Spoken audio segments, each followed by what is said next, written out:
What is going on, everyone? It's your guy Cole Jackson back here on Road Graders, brought to you as always by our friends at Profit X, and we are going to be diving into the acquisition of Alohai Gilman. Before we do, big thanks to Profit X for sponsoring this video.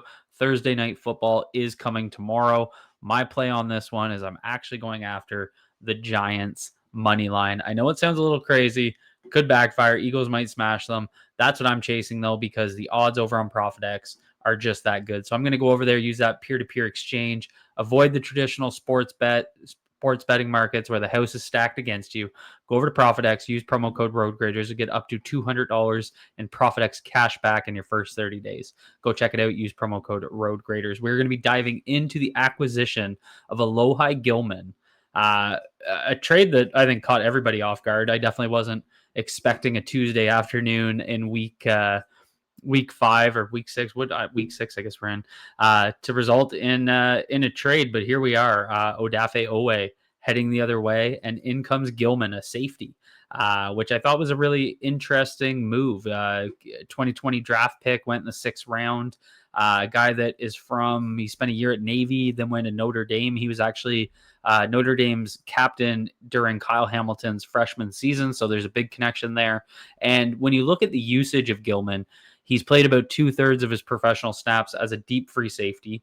And in that Chargers system where he spent his entire career, he's done so kind of as that third safety rotation, which was kind of designed to move Derwin James around. And it's very similar to the stability that he'll be providing to the Baltimore Ravens to move Kyle Hamilton around. So, Derwin James is one of those few guys that could be compared skill set wise to Kyle Hamilton. So it's interesting to see them go out and get a guy like Gilman.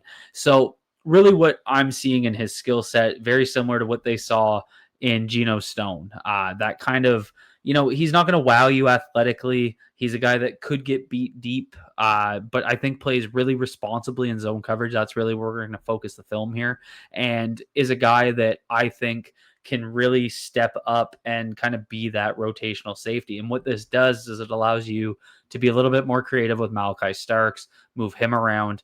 And, you go back to that 2023 setup that the defense had where Kyle Hamilton was all over the place. You had Geno Stone, which I think will be Alohai Gilman. And then you had Marcus Williams at that time, which would be more of the Malachi Starks role. So I think it's going to be really interesting to see what type of flexibility this gives the Ravens. I don't think it's going to matter if they're going to play 10 yards off the wide receivers every play and just sit back in zone coverage. But let's see what the Ravens got in Alohai Gilman jumping into the film. Let me bring it up here. So I'm going to start here. We're going to go through zone coverage plays. This one it starts as man, and I just want to show you the biggest upside to his game, I think, is his football IQ.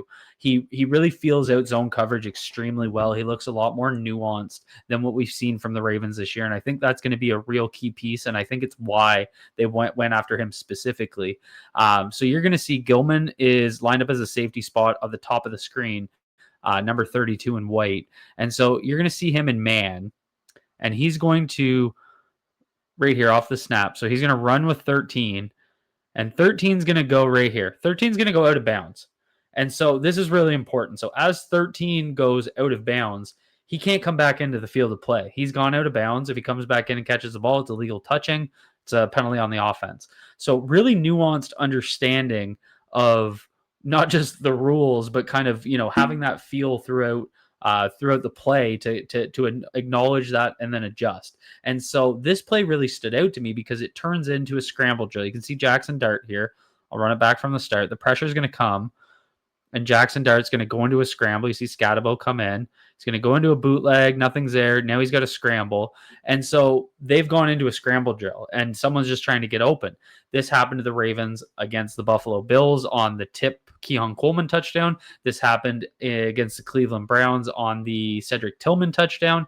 And guys, if you go back and watch their play in the end zone, guys just didn't, they just kind of they stood around and watched the ball. So here he is. He sees 13 go out of bounds. He's in the middle of the field, just over top of the Giants logo. He's going to come all the way play side.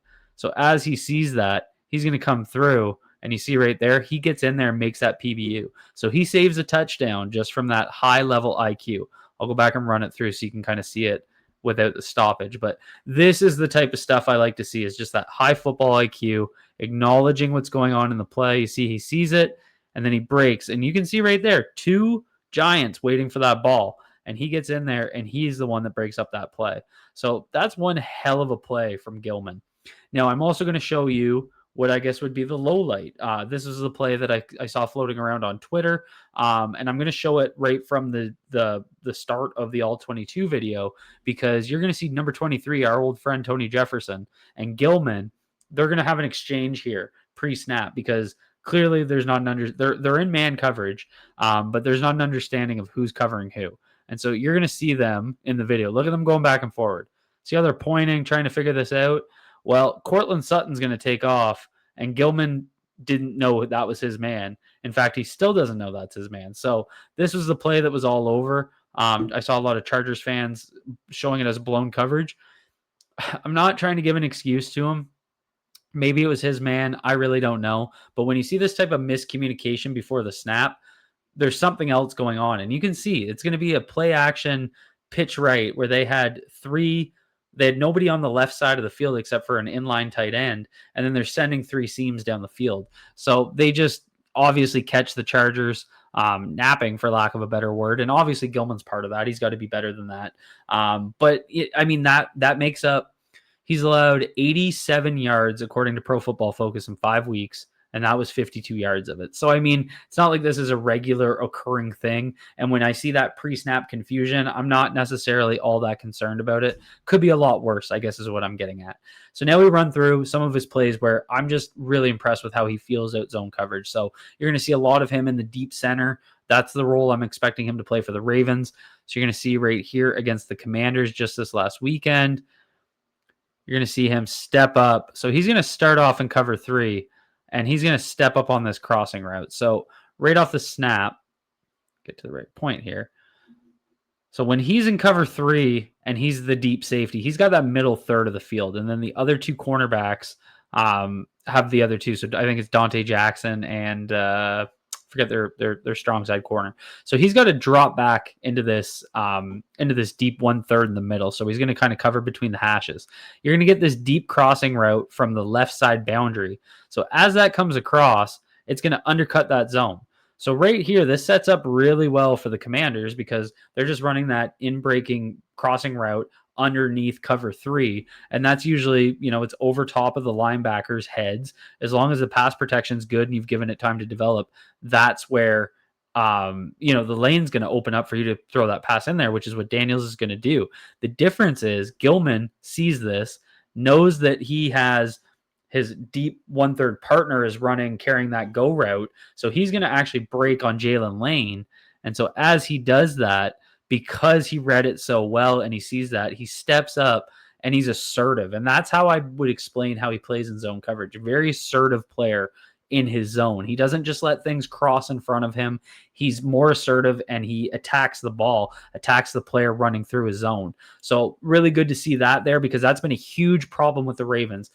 They'll run these zone coverages, but everybody's just sitting back. Nobody's trying to pressure the front of their zone, the back of their zone. They just let the guy catch the ball and then they tackle them. And it's been an ongoing problem that this Ravens defense has had. Another play here. So you're going to see him drop. I believe this is cover 1. Yep. So he's in cover 1 man. So he's the deep zone safety, but the rest are in cover 1 man. And you're going to see him.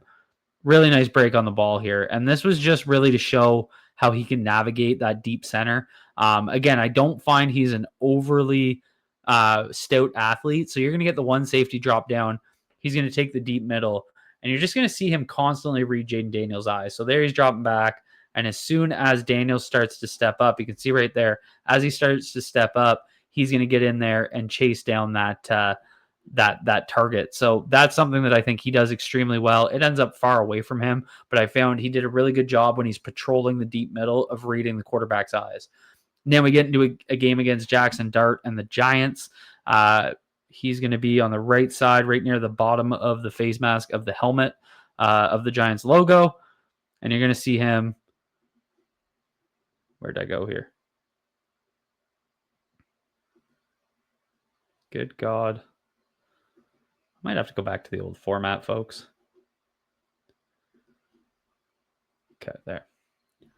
So you're going to see right here, he's going to screen, he's going to be over Malik Neighbors trying to keep an, is this not the right play? No, he picks up Robinson.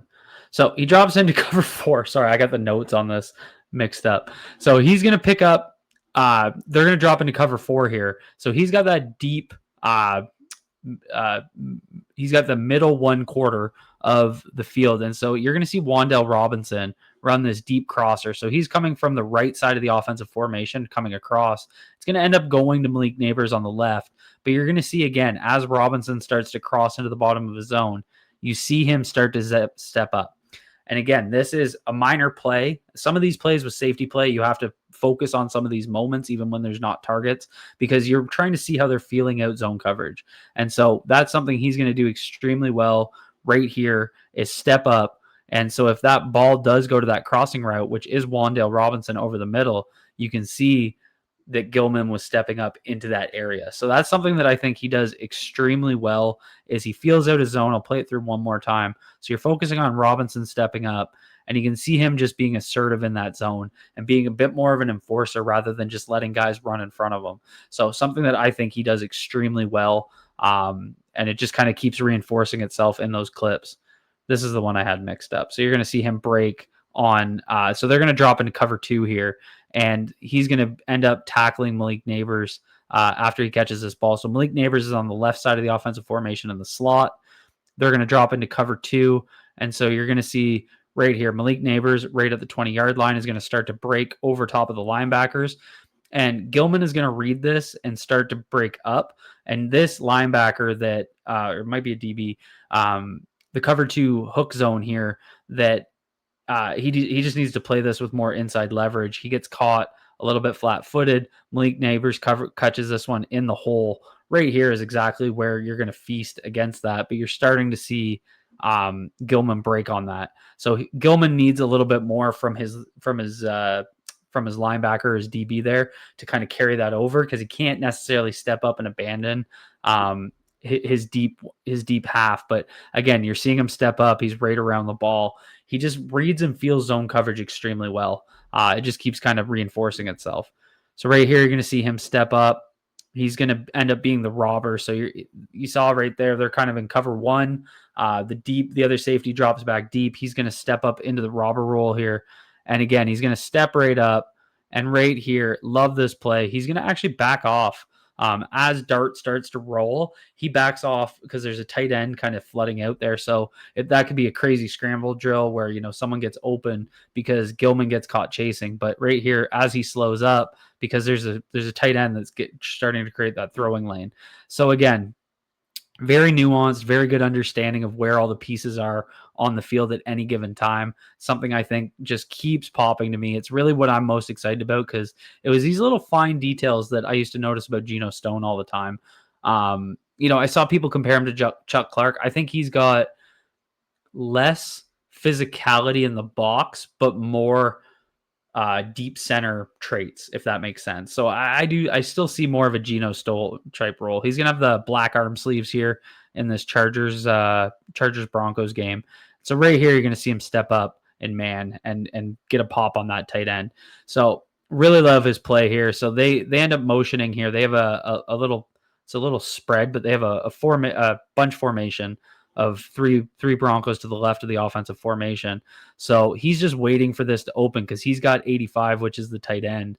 And so as he runs that hook, you see him break on that. And it ends up being a poorly placed ball, but his read and react to that looks really good when he's in man coverage, or has that kind of man, whether it's man or zone match.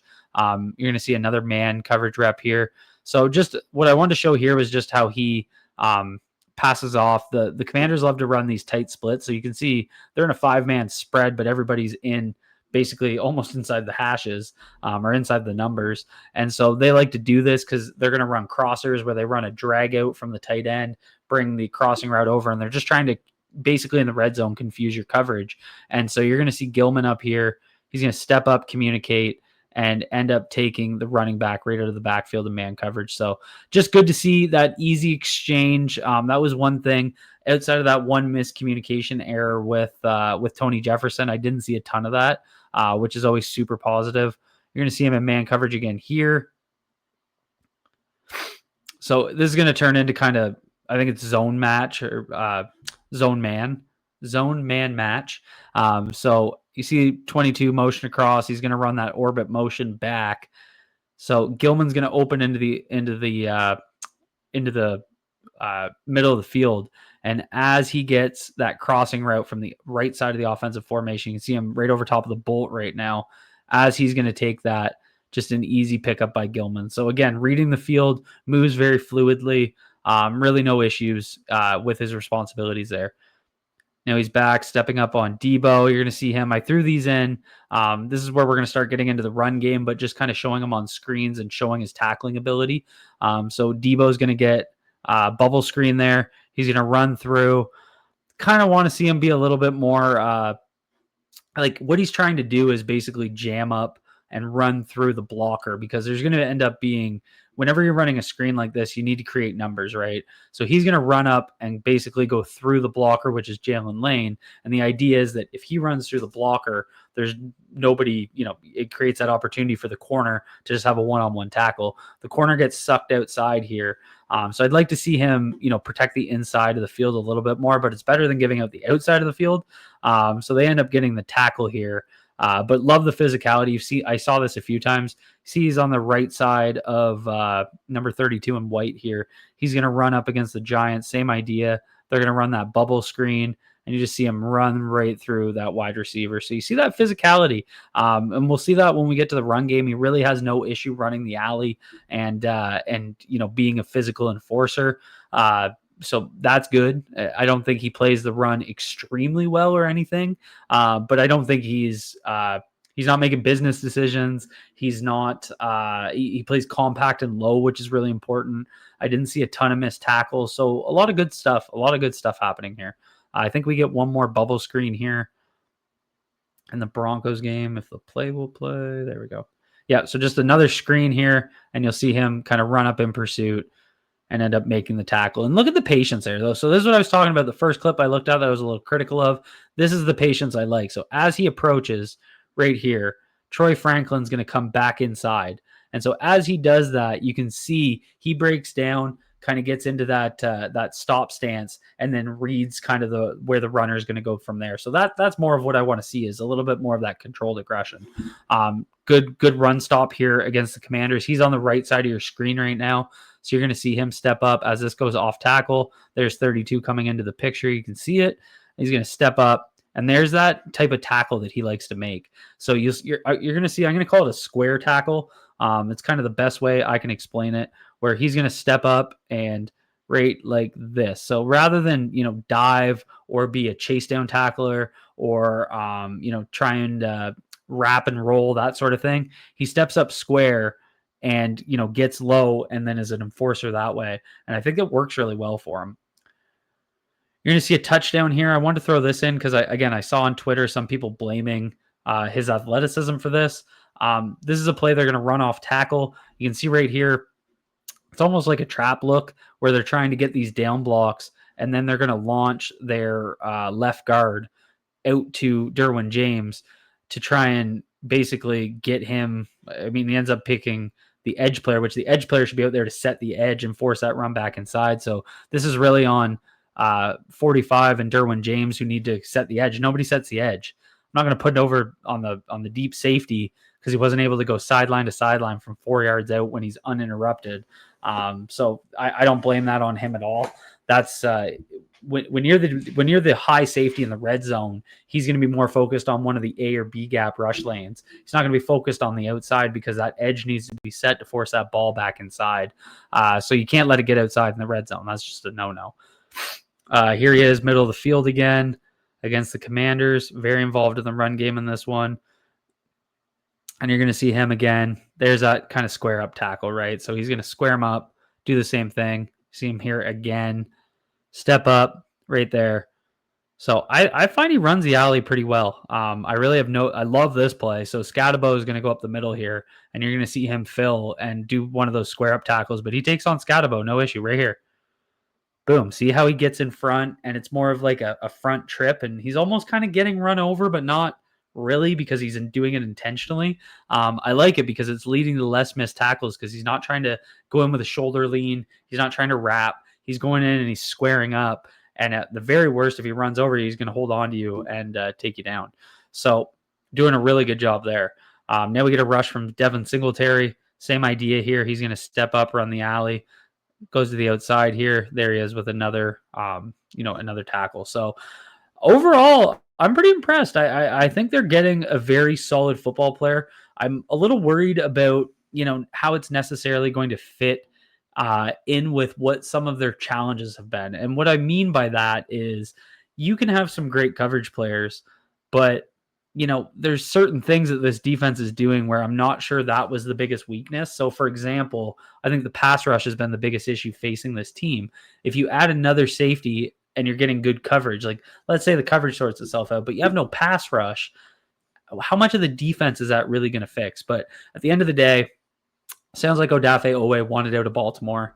The Ravens found a deal where they added a player that they could they needed. They needed this skill set because they want to be able to move Kyle down. They're clearly going to go back to that 2023 model, 3 safety looks, that sort of thing. Maybe they move Marlon Humphrey outside when he's back.